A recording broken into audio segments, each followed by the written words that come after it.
Side આવીને લઈને કોઈ હું તો થાય ને પાછળ થોડોક આવીને ફ્રેમ ધરી જાય તારો નહીં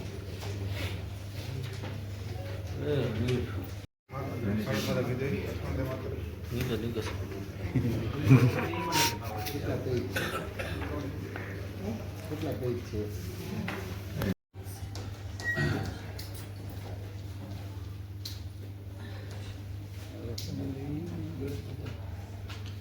हमारी ये શું વ્યાજ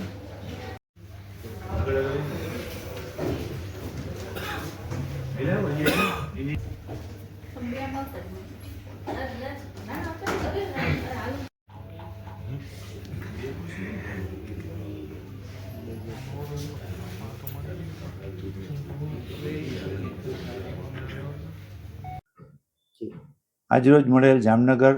મહાનગરપાલિકાની સ્ટેન્ડિંગ કમિટીમાં માનનીય કમિશનરશ્રી દ્વારા જે 1860 કરોડનું બજેટ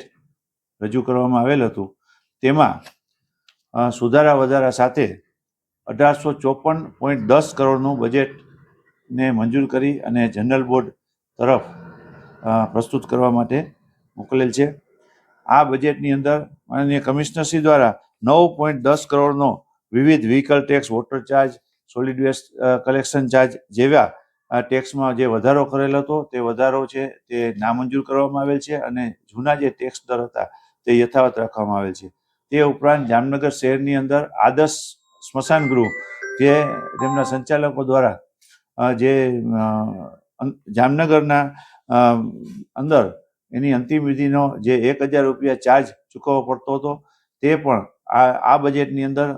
ભંડોળની જોગવાઈ કરી અને જામનગર શહેરના લોકોને તેની અંતિમ ક્રિયા માટે કોઈ પણ જાતનો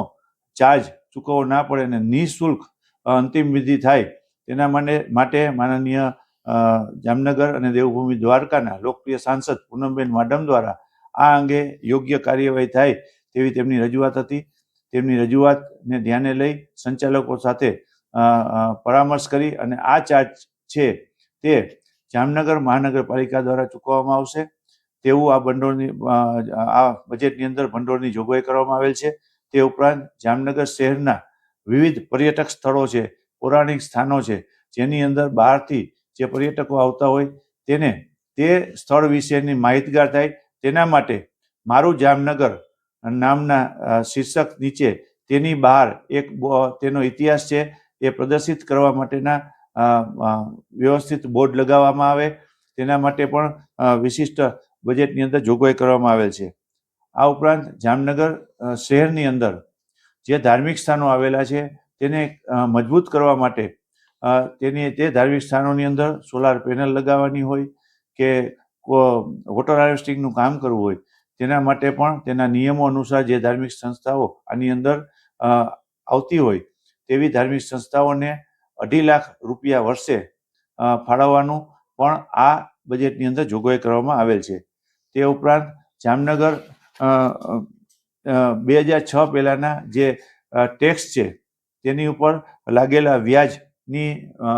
એક વ્યાજ માફીની યોજના પણ આ તકે જાહેર કરવામાં આવેલ છે.